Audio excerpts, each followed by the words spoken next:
베드로전서 1장에서는 어제 살펴본 말씀대로 우리가 고난 중에도 성결한 삶을 살아야 할 것을 권면합니다. 그래서 우리로 하여금 장차 우리에게 임할 은혜를 온전히 바라면서 살고 성결한 삶을 우리가 잘 살아가기 위해서 장차 우리에게 임할 은혜를 온전히 바라보라, 사모하라. 네, 이렇게 권면하고 이어서 모든 행실에서 우리가 거룩한 자가 되어야 된다. 즉 예수님을 본받는 자가 되어야 된다. 그렇게 권면했습니다. 그리고 나그네로 있을 때를 두려움으로 지내라. 그렇게 권면하죠. 나그네는 아직 본향에 돌아가지 못한 사람이죠. 우리가 나그네입니다. 우리는 아직 예수 그리스도를 믿지만 본향에 이르지는 못했죠. 하나님 나라에 우리가 아직 들어가지는 도달을 하지는 못했습니다. 어떻게 보면 우리는 본향에서 쫓겨나 있는 사람이죠. 아담이 범죄함으로 아담과 하와가 에덴 동산에서 쫓겨난 이후로 우리는 다시 하나님 나라에 들어가지 못한, 어떻게 보면 에덴 동산에 들어가 있지 못한 상황이죠. 그러나 예수 그리스도를 말미암아 이제 본향 하나님 집에 들어갈 수 있는 그럼 우리가 은혜를 하나님 집에 들어갈 수 있게 이제 되었습니다.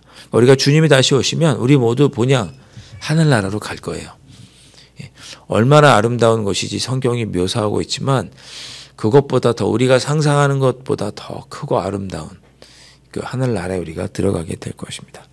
그러니까 그때까지 이 땅에서의 삶은 잠시 머무는 나그네의 삶인 것을 기억하고 고난 중에도 성공과 부귀와 명예를 얻어도 주님의 뒤를 따르는 삶에 넘어질까 늘 두려워하면서 나그네로 있을 때를 두려워하면서 보내라.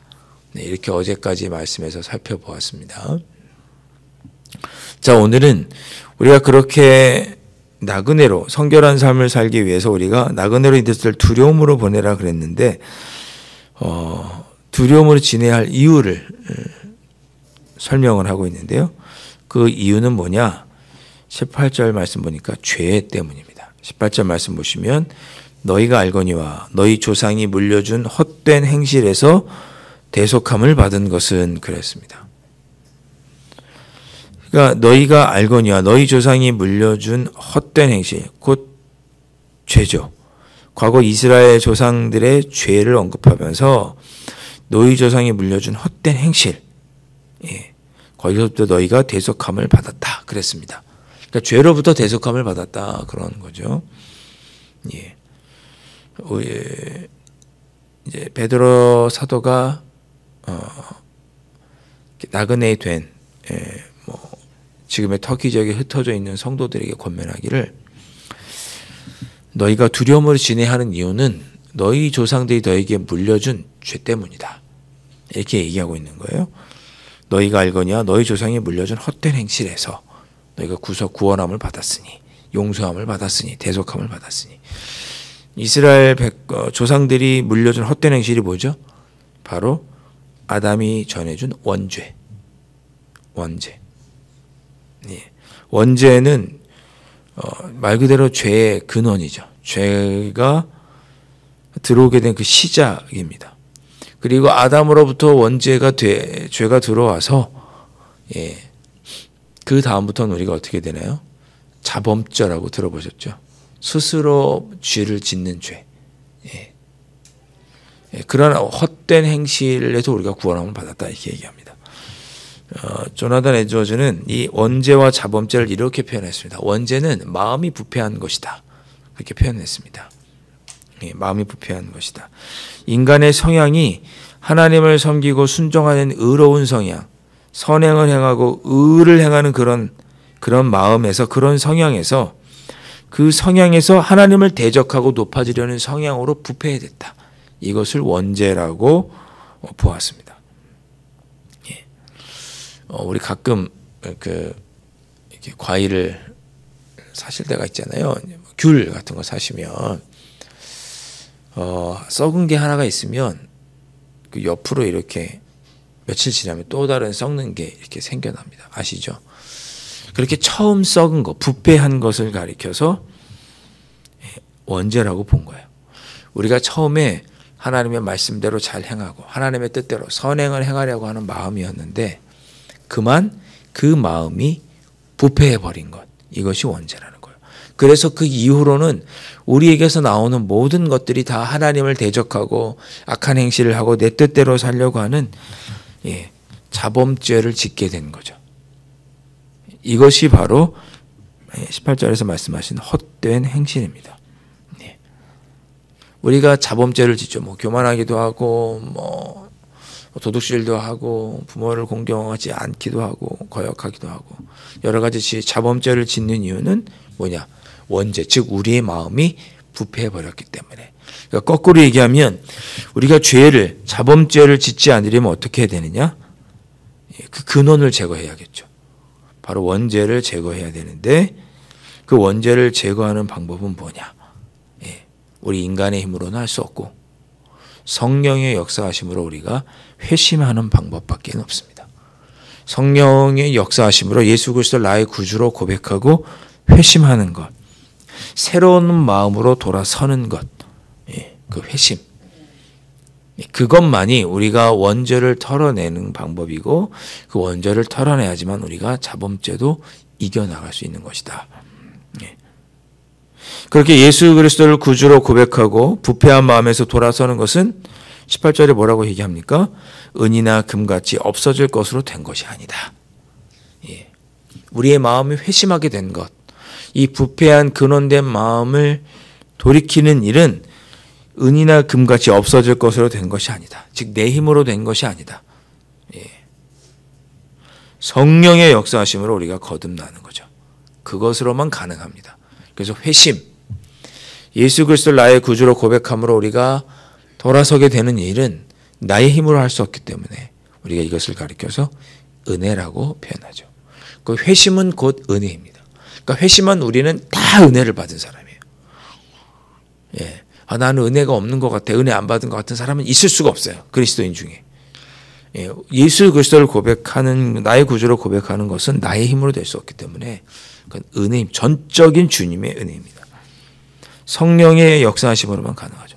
우리 어렸을 때 노래 부르잖아요. 돈으로도 못 가요. 지식으로도 안 되고 돈으로도 안 되고 오직 성령의 능력으로, 성령으로 말미암아 회심하게 되는 이 은혜로만 되는 것입니다. 19절 말씀 우리 함께 읽어볼까요? 시작.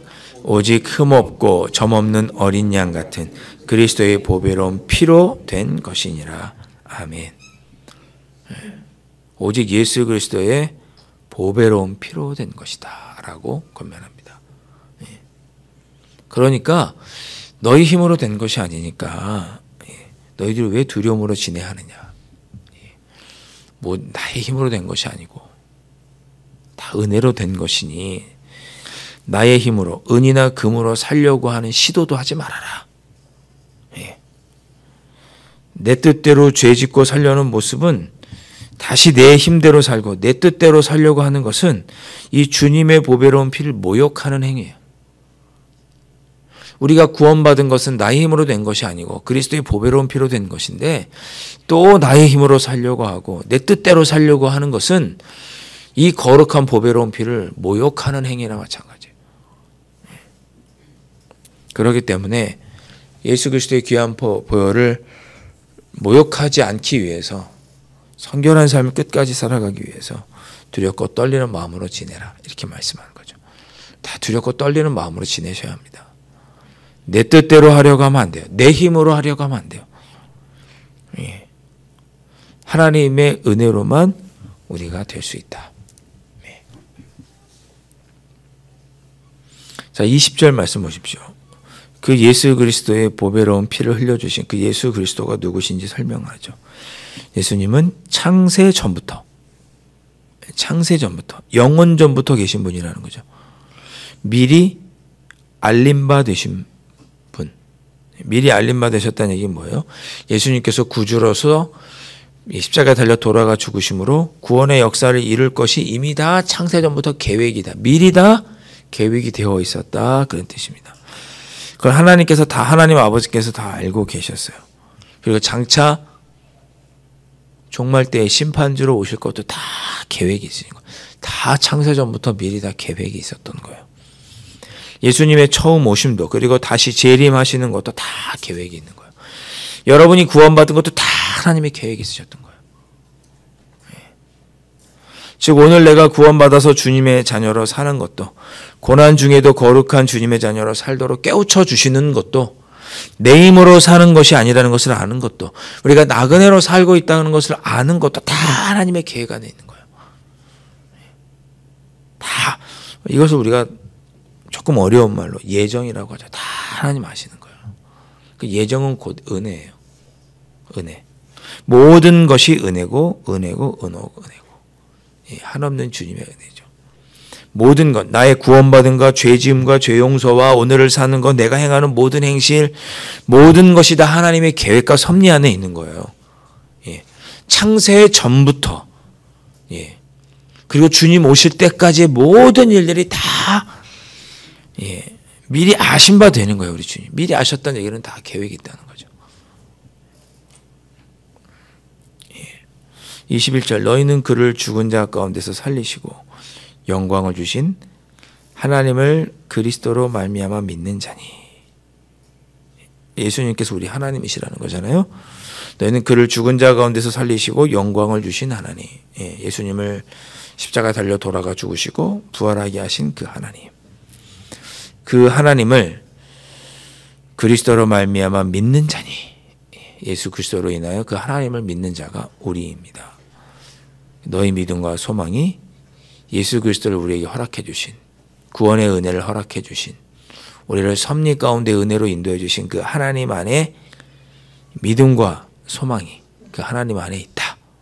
우리는 그 하나님께 소망을 둔 자다. 이렇게 말씀하고 있습니다. 그렇게 하나님께 그 은혜의 예정에 소망을 둔 자는 어떻게 살면 되느냐? 그러므로 우리는 22절에 형제를 사랑하기에 이르렀으니 마음으로 뜨겁게 서로 사랑해라. 형제를 그렇게 사랑하면서, 교우들을 사랑하면서 살면 된다. 우리 모두 다 하나님의 은혜 가운데 있고 하나님의 구원과 놀라운 섭리 가운데 있으니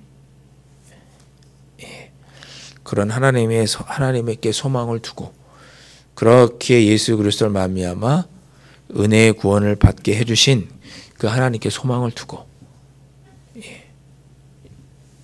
너희들은 서로 교우들끼리 서로 사랑하면서 지내라. 그렇게 권면하고 있습니다. 오늘 말씀에서 여러분이 마음에 와닿았던 구절이 어떤 말씀이 여러분 마음에 와닿으십니까? 형제를 뜨겁게 사랑하라는 말씀도 마음에 와닿고, 우리의 삶을 미리 알리신 바 되신 창세전부터 계신 분이라는 말씀도 마음에 와닿고, 오늘 읽었던 말씀에 여러분에게 부딪혀 오시는 말씀이 있을 것입니다. 그 말씀이 곧 주님께서 우리에게 오늘 우리로 하여금 나그네로 두렵고 떨리는 마음으로 살라고 주시는, 예정하신 오늘 우리에게 주시는 은혜의 말씀인 것을 생각하시면서 그 말씀 붙잡고 오늘도 두렵고 떨리는 마음으로 은혜 속에 살아가시는 여러분 되시기를 바라고, 오늘도 할 수 있다면 우리도 교우들을 위해서 기도하시면서 교우들을 사랑하며 우리의 가정과 이웃을 사랑하며 그렇게 이번 한 주간을 마무리하시는 여러분들 되실 수 있기를 주님의 이름으로 축원드립니다. 기도하겠습니다. 아버지 하나님, 구원받은 것이 나의 힘으로 된 것이 아닌데 우리는 왜 자꾸 나의 힘으로 살려고 하는지, 주님의 은혜를 아버지 하나님 헛된 것으로 정말 돌리는 그런 어리석은 모습으로 살려고 할 때가 저희들에게 있습니다. 이미 우리의 모든 것이 예수 그리스도 안에서 이미 다 예정되어 있고 하나님의 섭리 가운데 있을 터인데, 그 섭리와 하나님의 뜻을 우리가 알지는 못하지만 하나님의 섭리 가운데 하나님께서 우리를 은혜의 자리로 이끌어 주실 줄 믿고 우리는 우리의 삶의 자리에서 힘써 주님의 뒤를 따라 살아가는 저희들 될 수 있도록 성령 하나님 인도하여 주시옵소서.